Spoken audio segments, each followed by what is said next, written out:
Welcome back to the Lap Podcast. I am Tristan Rines, hosting your Destination F1 podcast. We're following the Hungarian Grand Prix with so much to talk about. Lando Norris's strategy paying off, the state of play within the World Drivers' Championship, ranking the top 5 drivers so far this season, and much, much more as we head into the F1 summer break. Before we get started, if you haven't already, please hit the subscribe button. It helps support the channel, costs you absolutely $0 to help move us on up the algorithm. And by subscribing, you join the rest of the TLP crew, the fellow F1 fans, all coming together right here with the Lapped Podcast. Give this podcast a like, even share it with your friends if you're feeling dangerous. And of course, feel free to comment. We love seeing what you guys think at the end of every single one of these episodes. So make sure to comment, but let's just get right into this thing. The Hungarian Grand Prix is now in the rear view mirror, and it was one of the more exciting races of this season. We've had a lot of exciting races so far this year, but this one really coming down to the wire. Differing strategies from Lando Norris and Oscar Piastri. Oscar Piastri doing the two-stop strategy, what is considered the conventional strategy, that paying off in a sense, but not quite enough, because Lando Norris riding it out with a one-stop strategy, making the hard tires work and offsetting the strategy of not just Oscar, but of Charles Leclerc, of a George Russell, to go on to win his 9th Grand Prix in his, well, very outstanding Formula One career up to this point. Down the order, we had a pass for the final podium place from George Russell on Charles Leclerc to take P3. Gabriel Bortoleto securing a terrific P6 finish to help him move up the rookie order on a terrific run of form lately, by the way, and we're going to talk about him later. Aston Martin put together one of their strongest weekends of the last 2 seasons. Fernando Alonso P5, Lance Stroll P7, Kimi Antonelli fighting back from P15 back into P10 to earn his first points since his since his podium position, his podium in Canada. Max Verstappen, Lewis Hamilton had a bit of a moment, a fun moment in the middle of the race. Verstappen pulling off a daring pass on the Ferrari driver. Liam Lawson, another points finish, landing P8. No DNFs except for a technical issue with Ollie Behrman. Some general lulls at certain points within this race, but it ended up making up for most of those with things coming down to the wire. A nice battle at the front we got for at least, I think it was like 5-6 laps between Oscar Piastri and Lando Norris. Lando Norris doing everything he could to keep Oscar Piastri in his rear view mirror. Oscar Piastri within 2 laps to go, sending a dive up the inside into one of the more conventional overtaking areas into turn 1. Almost saw a collision that saw George Russell net another win, but exciting fighting at the front. A change of the lead, a change of the guard at the top of the order, and mixing and matching while there was a DRS train stuck behind Fernando Alonso for the majority of this race. The top 4 did keep things exciting. Charles Leclerc having a crash out, mid-race because of issues that were later to be revealed to be the chassis. Mercedes and George Russell disputing that as far as their post-race claims. Different engine settings, different calibrations was George Russell's take, but Charles Leclerc coming out finding that, or at least reporting that Ferrari are having chassis issues that caused engine issues, that caused all sorts of issues for their race, that, relinquished his pole position, his hard-fought pole position, possibly the best shot he had at winning a race this season, kind of falling away, landing P4. Still a strong haul of points for Ferrari in that respect, but Mercedes, both of their drivers netting a net positive to try to stay within this P2 championship fight for the constructors. Overall, I think I'm going to give this race about an 8.6 out of 10. Again, very exciting. You love to see racing, and you love to see changes, and at least attempts and opportunities to see the race lead change hands over the course of the Grand Prix feature race. And the whole weekend was kind of entertaining, but overall, I think I give it an 8.6. Oscar Piastri, Lando Norris, that's going to be the continuing story of the season. And honestly, let's just hop right into it. But Or you know what? No. What did you guys think of the Hungarian Grand Prix? Make sure to comment down below. But moving on, Lando Norris, Oscar Piastri. We got to talk about this fight. We got to talk about the implications of not just this weekend, but what this weekend means moving forward. 9 points apart in the World Drivers' Championship. The Papaya team, Lando Norris, Oscar Piastri, and company, man, they're giving us a championship fight. We haven't seen a championship fight this good in quite some time. As far as this regulation is concerned, this is possibly going to be the most entertaining championship fight, unless, it just falls to the wayside for one driver or the other. But we have 10 races to go following the summer break. We've got the Netherlands. We've got the high-speed straights of Monza. We've got Baku in Azerbaijan. We've got Singapore night lights, the Austin Grand Prix, the United States Grand Prix, at least in Austin, Texas, Mexico, Brazil, Las Vegas, Qatar, and then Abu Dhabi to round things out. This title fight's looking like it's going to come down to the wire. What looks like some next level renewal for Lando Norris following the Hungarian Grand Prix. Post-race interview on the podium. Everything for Lando Norris just seemed like it was an absolute confidence building kind of weekend. If I'm being completely honest, this weekend I think even took him by surprise. In my personal opinion, I think this was probably Lando Norris's best Grand Prix Sunday of the season.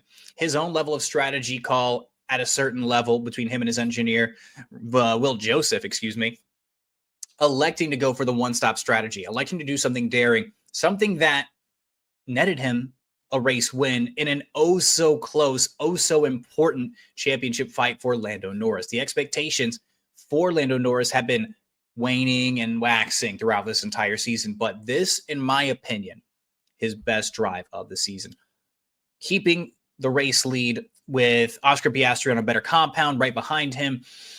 A nice strategy call, keeping things on track as well. Not a lot of incidents from Lando Norris in this race. He wasn't on the back foot. He was the defender, right? And keeping track position in Hungary a little bit easier with just the characteristics. There aren't a ton of passing zones within the Hungaroring, but for Lando Norris, this was just an incredibly impressive day. Between here and Austria, I would say it's a contender for top performances of the season for Lando Norris. Can Lando Norris keep this up? That's going to be the first question. I want to see the trend first. I want to see a little bit more consistency out of Lando Norris. What we saw at the Belgian Grand Prix was some level of inconsistency when it came to trying to chase down Oscar Piastri for the net race lead. What we've seen from Lando Norris leading races at times, or at least being in position to win races at times, has been a bit of inconsistency, a lack of the clutch genes, so to speak, when it comes to what Lando Norris can do. We've got a few races coming up this year, however, that he has dominated, at least as far as going back to last season, dominated the Netherlands, was the first driver not named Max Verstappen to win since its return to the calendar. Singapore, he won handily as well. So a couple of spots that Lando Norris won at last year still to come, as well as Abu Dhabi, where he won by about 5 seconds over the charging Ferrari of Carlos Sainz. A place where last season, Oscar Piastri had a bit of a foible with Max Verstappen to begin the Grand Prix Sunday. So as far as net race wins, you've got a few that you might be able to bank on if you're Lando Norris, where you've won before, you can win again. You at least have that confidence walking into every single one of those weekends that you feel like you have the opportunity to carve out into the World Drivers' Championship lead. As far as Oscar Piastri, how does he respond? How does he respond from what was another opportunity to win at the Hungaroring, at least on merit, right? Last year, things were a little bit left and right. They had to make the team had to make a call to give Oscar Piastri his first ever Grand Prix race victory, his first earned one coming a little bit later at Azerbaijan in Baku. But this was another opportunity for Oscar Piastri. He takes it on the chin, takes it in stride. He's still leading this championship, but I think Oscar's mentality is going to be on full display. How he approaches every weekend, the level of consistency we've seen out of Oscar, the racecraft, the defense, the qualifying speed is right there as far as competitiveness with Lando Norris and the rest of the field. So as far as everything else, mental toughness is going to be the name of the game here for Oscar Piastri. You've still got the lead. Can you hang on to it now that your teammate has got that much more confidence? Because Lando Norris, for all that I've said over the course of this season in regards to his performance, he's not going away. So if you're Oscar Piastri, the question sort of becomes, how do you squash him back down? How do you keep him in a rearview mirror? How do you maybe drain that confidence? You got to outperform. You got to knock it out of the park on qualifying. You got to have things go your way on race day. And at the end of the day, straight up, simple enough, you got to win. If you're Lando Norris, you got to win. Whichever one of these guys wins out more over these next 10 races, I think is probably going to be the difference maker. Of course, we've got some sprints mixed in there. And maybe it's a redundant statement to say that, right? Oh, whoever wins more is going to win the championship. But it's going to show a level of consistency. It's going to show a level of mental toughness. If they split these next 5 Grand Prix weekends down the middle, 5 and 5, I mean, that's going to be just captivating TV nonetheless. So as fans, I'm really excited to see what's going to happen. For Oscar, he does have a few circuits that he has had some level of success at. Azerbaijan, like I mentioned last year, he pulled off an incredible win from a charging Ferrari of Charles Leclerc. At Baku, Monza almost caught up to Charles Leclerc in Italy last year at the Temple of Speed. And then in Qatar, had another strong performance as well. So overall, this championship, in my opinion, looks like it's primed to go all the way down to Abu Dhabi. Who's got not just the talent? Who's got not just the racecraft? Who doesn't have just the skill, but the mental fortitude to pull this off? If you're asking me for a prediction, I'm still going to keep leaning on what I've been saying this entire season. I'm going to continue to lean on Oscar Piastri, the Australian driver from down under, the most successful single season from an Australian driver so far. Oscar Piastri has looked locked in. He isn't making a ton of mistakes, and I think that's the decider for me. He doesn't make a ton of mistakes. Things kind of go his way, or sometimes they don't go his way, but he takes it in stride and just keeps it moving. I think the emotional side of Lando Norris, I think the mental makeup of Oscar Piastri is going to be a bit more of that difference. The peak of racing. This could be the one chance you get at winning a World Drivers' Championship if you're either one of these drivers. Reaching the pinnacle of your sport, not just on a race day, but for an entire season, cementing yourself immortality when it comes to Formula One is right in front of you. I think that when push comes to shove, Oscar Piastri might take this. But nonetheless, I want to know what you guys think down in the comments below. I want to know what you guys think is going to happen. Who is going to win this World Drivers' Championship? We've got a summer break to speculate, to talk about, to see what the hell is going to happen. I want to know what you guys, what the TLPs think down in the comments below. And if you don't mind, because if you can't tell, I had a little bit of a dry throat here. Excuse me. Boy. But let's move things on. Mercedes. A little bit of a development when it comes to Mercedes, or maybe a lack thereof for Mercedes. Announcements after the Hungarian Grand Prix. Mercedes have no more major upgrades planned, no more major developments planned for the W16, putting all their efforts into next year's W17, the 2026 regulation changes. Excuse me. Toto Wolff saying the rear axle is going to end up in the bin somewhere. So this is a rear axle. Excuse me. This is a rear axle, a rear upgrade that was brought in around Imola. It gave them the high of the Canadian Grand Prix win, but ever since then, it's been kind of a hindrance to not just the overall car, but the confidence of both the drivers. George Russell and Kimi Antonelli had a lot of early season success, high levels of performance early, and that just had not been replicated consistently with this new rear axle, with this new suspension. Excuse me, and the reversion back to the old spec of the rear axle has already led to George Russell landing another podium. Kimi Antonelli fighting back from P15 to P10, looked a lot more comfortable in qualifying before having his lap time deleted. Would have started P11 had that not happened at the very least. And he was still able to take that one-stop strategy, Kimi Antonelli, into a points finish. But the question is, what does this mean for 2026? Toto Wolff, as our focus turns to 2026, we won't have any more major aerodynamic upgrades to bring to the track, confirming what I was just mentioning. Mercedes have effectively turned all the energy that they have back at the factory, back in Brackley, on the 2026 regulation changes. Something that they were mostly doing before, kind of a 60-40 approach. It looks like it's basically 90-10. The final 10% is set for, continuing to create parts for the current car, replacing what you need to replace, managing what you need to manage. But it looks like pretty much every bit of their resource, as much as their time and their energy is concerned, is going towards the 2026 regulation change. Something that Mercedes reportedly feel very confident about is the engine, is the power unit. Mercedes are considered to have the best power unit going into the next regulations. And if that's indeed the case, do you want to win maybe P2 in the constructors this year? You have that fight ongoing. And if the drivers are more confident in the car, maybe your results come back to you. You have a fight with Ferrari on hand, but it's so far out ahead for McLaren. Unless some kind of catastrophic anomaly happens, McLaren are going to win the damn constructors. They're taking home the drivers' championship. It's just a matter of who. Mercedes are putting all their time, all their effort, all their energy into succeeding early during the next regulation. If we've seen what Red Bull have done, right? We've seen what Mercedes have done in the past.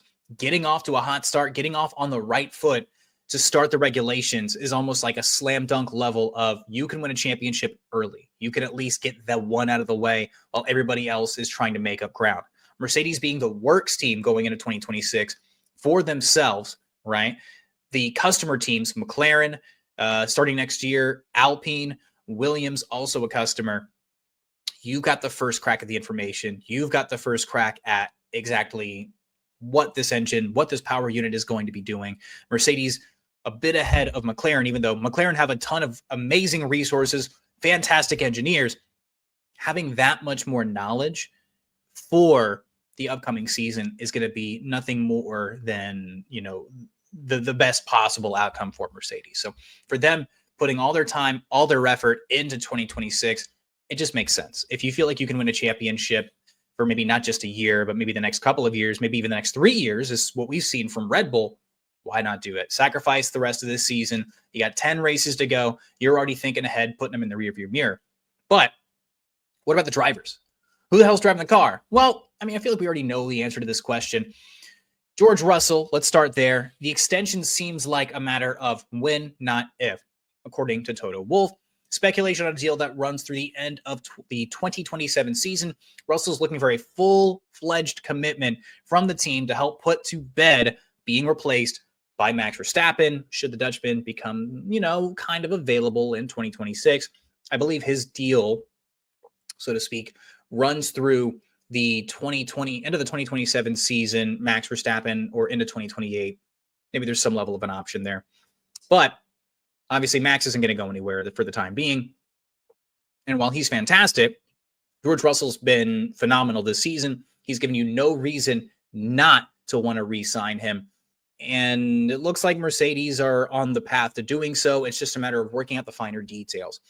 Sounds like George wants a longer-term commitment. Mercedes, they want to keep a certain level of their options open, but George is the kind of guy. George has been the driver, at least in my opinion, that is worth investing in long-term. He's the leader of this team at the moment. He has continued to be there for Mercedes, a consistent rock, and he's performed and won races and exceeded the expectations of the car.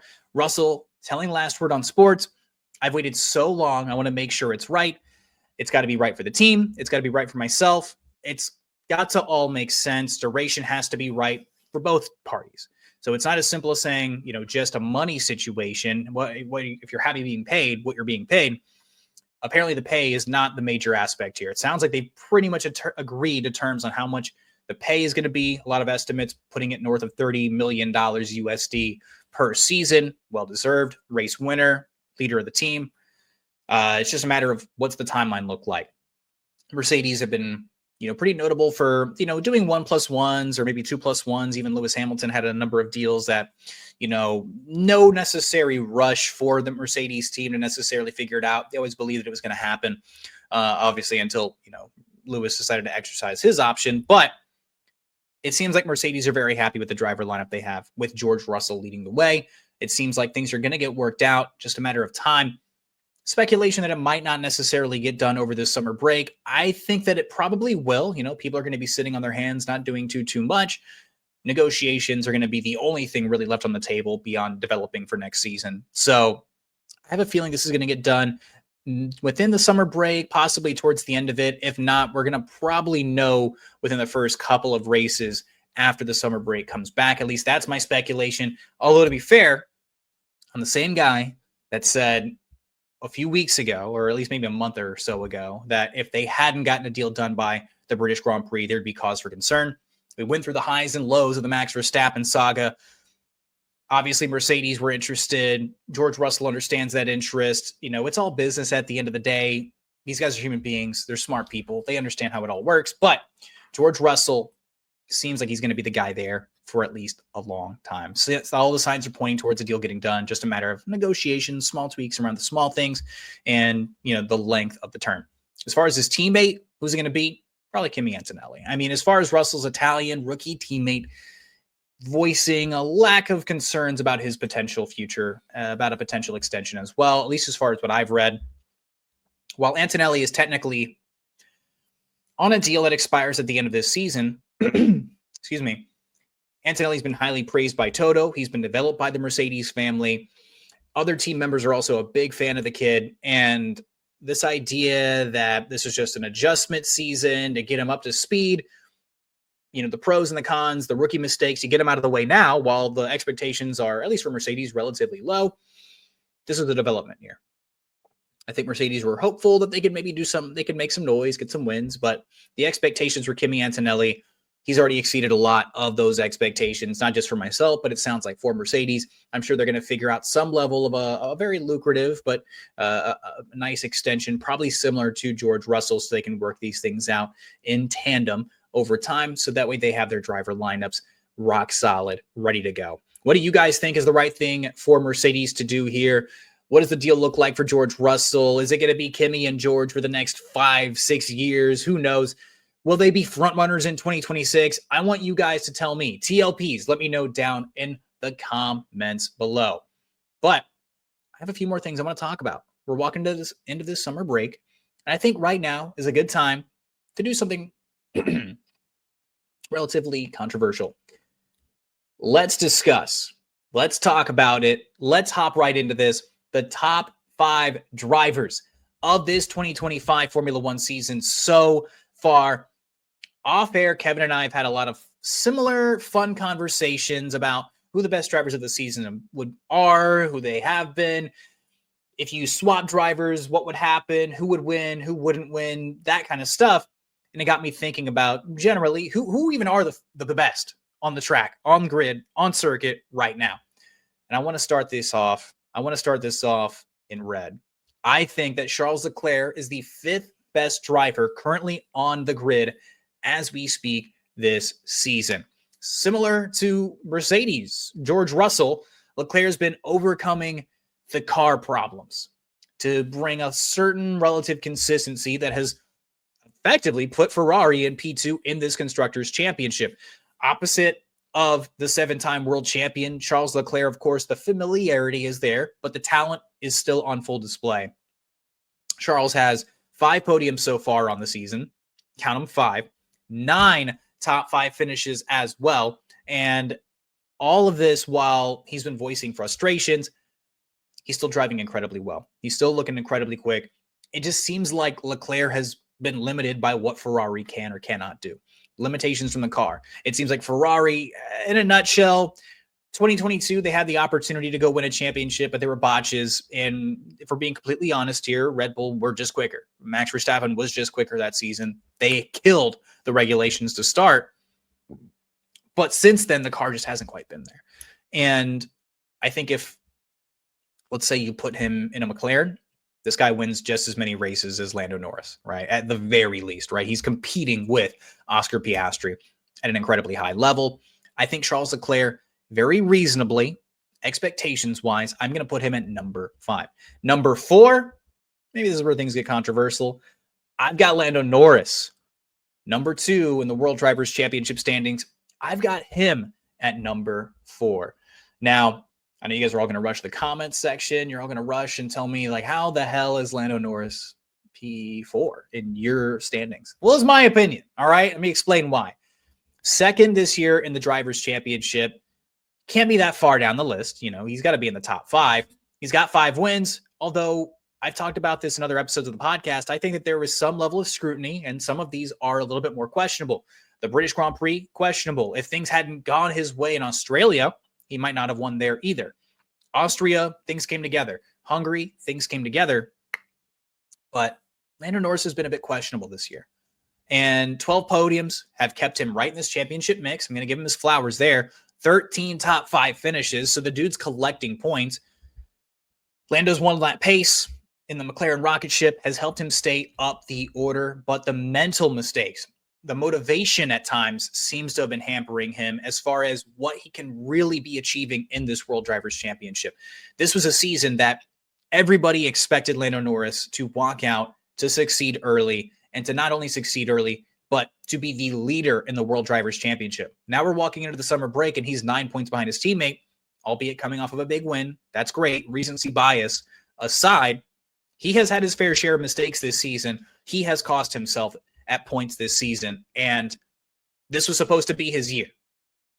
So I'm just saying, number 4, Lando Norris, McLaren. Number 3, George Russell. I think that George has been, considering the ups and downs with the state of the Mercedes this season, George has been one of the most consistent producers of this season. The do-nothing podium guy is kicking ass. He's got 6 trips to the podium with a win in Canada. Top 5, 11 times this season. The racecraft, the speed, the mental toughness, they're all there. Sadly, Mercedes just could not figure out these regulations, but George Russell is one of the best talents on this grid. I think that this season alone is displaying that. He's having the best season of his career, mind you. He's going to get a re-sign deal. He's the leader of the Mercedes unit as we speak. He's been dominant this year. And while it might be boring at times, while it might be, it's not that interesting, he's not necessarily fighting at the front, not necessarily his fault. Mercedes they just couldn't quite figure out this car. But even through all of that, he's been dominant. He's been fantastic. I don't think that there is any team on the grid who would not want George Russell in their seat. Sadly, the car just isn't quite there. I think this guy's got the potential to be a World Drivers' Champion at some point. And yeah, you're looking at me like, well, Tristan, you're a Mercedes fan. Yeah, I am. But the guy has been fantastic this year. His best season so far. The car was better. Just imagine what he'd be doing in this World Drivers' Championship. Fair question. Think about it. I mean, if you replace Lando Norris with George Russell, I think that he probably nets a few more wins. He's not losing out from pole. That's just my opinion. Number 2, this is another bit of the controversy. You ready for it? We ready for it? Max Verstappen. He's been overperforming with what is looking like a midfield level car, and even worse, a car that Yuki Tsunoda has been losing out to the V-Carbs in. But the talent and the pair of wins so far this season have kept him in P3 in this World Drivers' Championship. A guy punching well above his weight. The talent is absolutely there. You could argue he's the overall best driver on the grid year in, year out. He's already on the potential Mount Rushmore, top 4. Build a statue already of Formula One history. Max Verstappen has been fantastic this year, albeit another guy on this list who has been hampered by a car that just is not quite there. And even with that being said, the guy still got 2 wins. A win in Imola, a win in Japan. He's been fantastic, keeping himself in contention. He's got a slew of podiums as well. P3 in the World Drivers' Championship at this point. He's held on to it for a majority of this season. You can't leave him off this list. And putting him right above George Russell, who, while has a bunch of accolades and Lando Norris has more wins, at the end of the day, he's doing more. He's doing still way more with a lot less. The wild swings in the car performance are evident for everybody to see, but at the end of it all, I think there is still someone right in front of him, and it's your championship leader. It's got to be Oscar Piastri. The expectations alone walking into 2025, I think, are what has really put Oscar at P1 for me in the top 525 so far. Second fiddle to Lando Norris. That was the expectation. He was supposed to be a really good supplementary driver. Supposed to be the Bottas to Lewis Hamilton, right? To Lando Norris's championship run, his championship push. He's proven that's not the case. The guy's locked in. He's squared up. He's ready to go. Winning. He has the most wins this season, 6, to his teammates 5, leading the Drivers' Championship by 9 points, 12 podiums in 14 races. The only podium missed in the first race of this season. Since then, top 5 without a doubt. Let's see. He's been the best so far. He just has been. He's been the best driver so far. He's been the most consistent driver so far. Does not make a lot of mental mistakes. Does not send the car off track. Torrential downpour in Australia. Both the cars flying off a couple times. But the evidence is there. Oscar Piastri has been fantastic this season. It's easy to pick the guy who's winning the World Drivers' Championship, but it's not a fluke. This guy is dominating. The mental toughness is there. The racecraft is there. The defense is there. Everything so far has been there. He's just got a very talented teammate right across from him. So those are my top 5 drivers of the 2025 season so far. Who are your top 5 drivers of the season so far? I want to know. Let me know down in the comments below, TLPs. Am I way off in left field? Let me know down below. I'm sure I'm going to make some of you guys upset. Maybe Kevin's going to be down there in the comments with you telling me that Lando Norris should be number 2 at the very least, yada, yada, yada. That's my list. You make your own list. You guys let me know. But I want to talk about the rookies. Let's rank the rookies as well. I got one more list for you guys before we get out of here. Ranking the rookies of 2025 so far. What are the expectations? What do I think of each one of these drivers? We're going 5-1. We're starting at the bottom, and this might be a little less predictable, at least at this spot, but I got Franco Colapinto from Alpine. Look, he's arguably the most disappointing rookie of this season. Sorry to the Argentinians. I put out a video from this past podcast, and you guys have been trying to light me up in the comments. I'm not backing down from it. This is not out of spite. This is just my God's honest opinion. Watch the sport. I call it how I see it. I don't need 10 years of Formula One experience to tell you that a guy with 0 points, has not hit the points once, is not the best rookie in this class, who is he's far below expectations. He just is. Far below expectations. Oh, he was thrown in mid-season. Well, the expectation was he was going to be better than Jack Doohan, and neither of them have points so far. The most disappointing rookie this season, arguably, you could debate if Liam Lawson's a rookie, but Liam Lawson's been finding the points for V-Carb at the very least.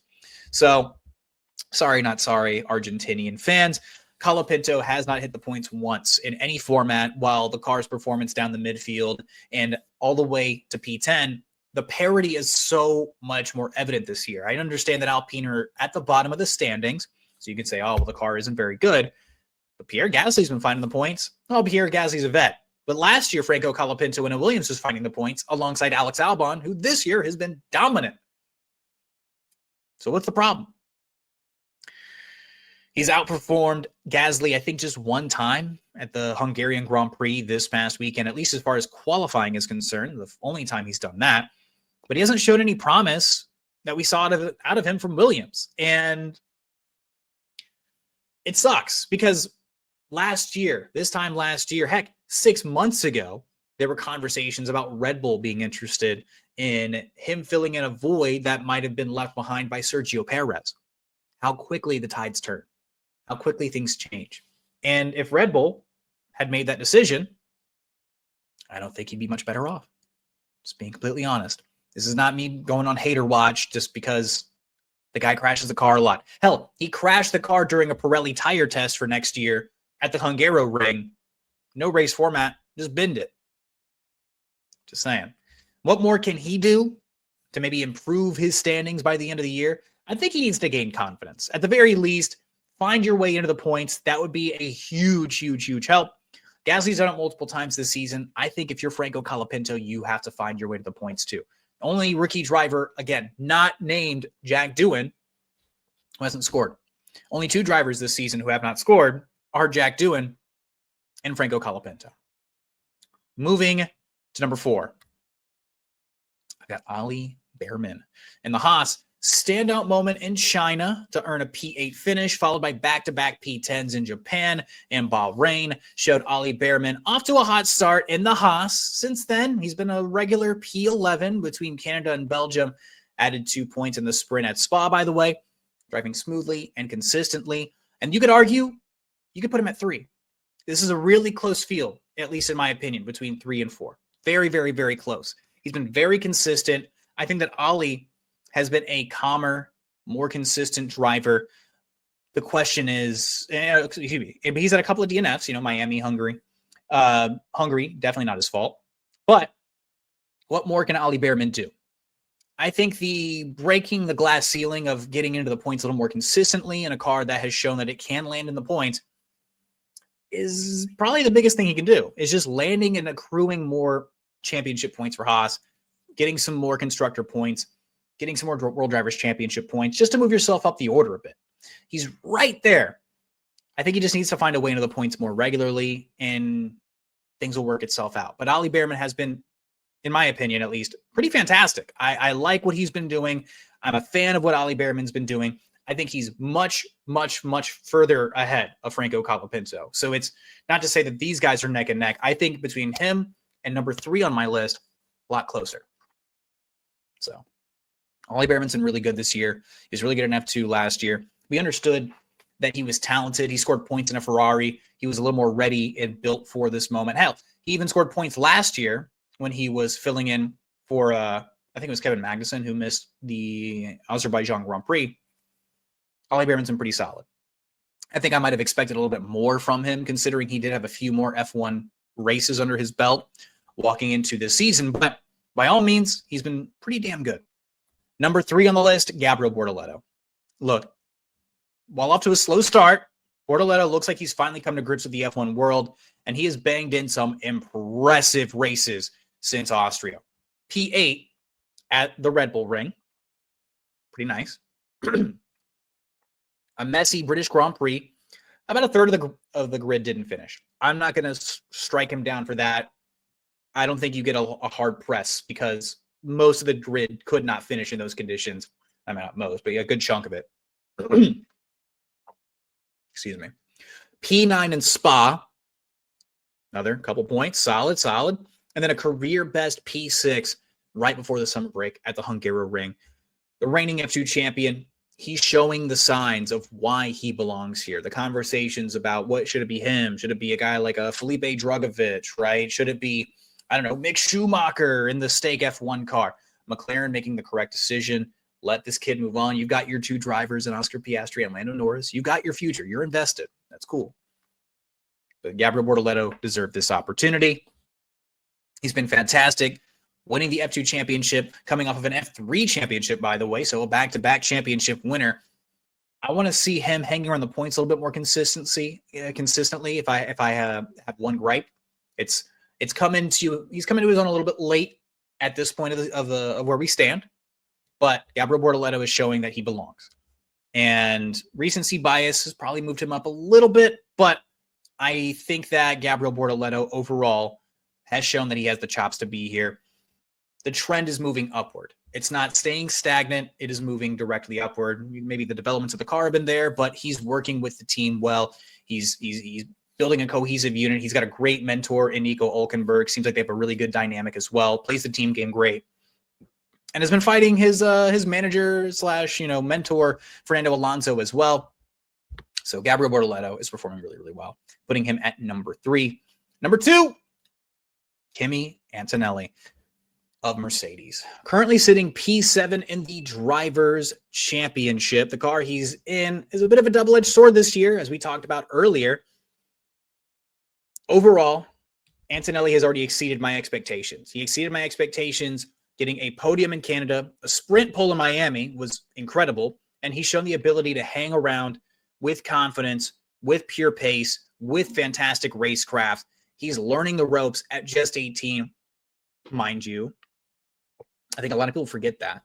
Kid's just 18 years old, driving with some of the greatest drivers, not just in the world, but some of the best in history, and he's performing fantastically. Antonelli has had a rough go since F1 hit Europe, due mostly to botches, in my opinion, though, by Mercedes, by the team having the engine blow up underneath him, by the setup being poor, upgrades not working out, strategy calls being abhorrent, incidents that happen not of his own fault. Had a couple of moments himself, giving him those rookie moments, but mostly things out of his control. But he's checked off more points right before hitting the summer break, getting a P10. And lately things have been choppy. Setting recency aside, the start to this year, Kimi Antonelli was fan-freaking-tastic. He's shown that he belongs. And even just in his rookie season, yeah, everybody's going to have moments. Everybody has moments. Every single one of these drivers I have listed and I'm about to list have had moments in their rookie seasons, things that go your way, things that don't go your way. But I'm really excited to see what Antonelli is going to do with this final chunk of the Formula One season. I think he's currently number 2 just because, he got hampered pretty hard over the course of the last 7 or 8 Grand Prix weekends. Found the podium in there, though, and that's worth something. Number 1, it's got to be Isaac Hadjar. The Racing Bulls V-Carb driver, Hadjar has not only exceeded general expectations, he might be exceeding them so much he's going to be teaming up with Max Verstappen to start 2026 and graduate up to Lauren Meckies with the senior team. It's going to be a whole new look at Red Bull next year, not just because of the regulations, the driver pairing is going to look different, team principle is going to look different, and he's weathered all of this storm of everything that's been happening at Red Bull, and he's still continued to succeed. 22 drivers' championship points, has been leading all drivers not named Max Verstappen, if I'm not mistaken. Beyond his DNS in Australia, his DNF in the British Grand Prix, he's pretty much been in or around the points almost the entire way. Now, I know 22 points isn't necessarily a stalwart, machination. It's nothing incredible. But considering what he's driving, where he's coming from, the expectations were not insanely high. He's overperforming. He's been really, really, really good. He's not binning it. He's not necessarily hitting people. He's not making a ton of mental errors. He's doing very well in qualifying. He's proving any doubts about his abilities incredibly wrong. I'm excited to see how the second half of the season goes. What more could he do? I think he just needs to keep up the good work. His best performance is a P6 as well. He's been thriving in all the Red Bull chaos. And I think if he needs a goal, get P5. I think a podium is pretty unreasonable, but we've seen guys like, Nico Hülkenberg do really, really well coming from the midfield down. We've seen Alex Albon hit pretty high. We've seen other drivers netting P5s. Hell, Fernando Alonso, the setup's right, the setup's there. I think that he could hit a P5, have a really, really, really strong weekend. But so far, I think Isaac Hadjar is a bit ahead of Kimi Antonelli on the rookie tier list. So that's all I got for you guys this week. We are, alongside Formula One, taking a bit of a break. That means we're going to be chilling out for a couple weeks. We're going to be back August 27th with a preview of the Dutch Grand Prix, barring any major or shocking calling for an emergency podcast level news. You will hear from us, whether it's in short form, whether it's in full length podcast form. You'll be hearing from us if anything major, massive, anything huge from the Formula One world is breaking. We're going to be talking to you guys, of course, but we surround every single Formula One weekend, which means we're going to take a break a little bit too, reset the life stuff, make sure to check in with the families, maybe take a little vacation time. But this is still your destination for all your Formula One podcast needs. This is the Lapped Podcast. I want to thank you guys so much for watching or listening. And if you stuck in there all the way to the end, what are you doing if you haven't subscribed already? Subscribe to become the next member of the TLP party. Number 75. We're waiting for you. 74 subscribers currently on YouTube. You could be number 75. We are chasing 100. We are chasing 100 by the end of this season. I think it's a pretty strong goal. I think Kevin wants us to get there even quicker. I know we can get there quicker. So it's up to you. Just hit the subscribe button, get the bell on to know every single time we're dropping content. Like the podcast, put it in front of your friends, put it in front of other Formula One fans.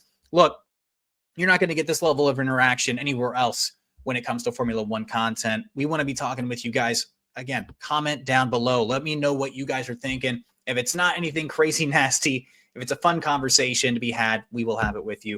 And we'll probably even talk about it right here on the Lap Podcast when we come back from the summer break. So until next time, be safe, be well, and let's go racing.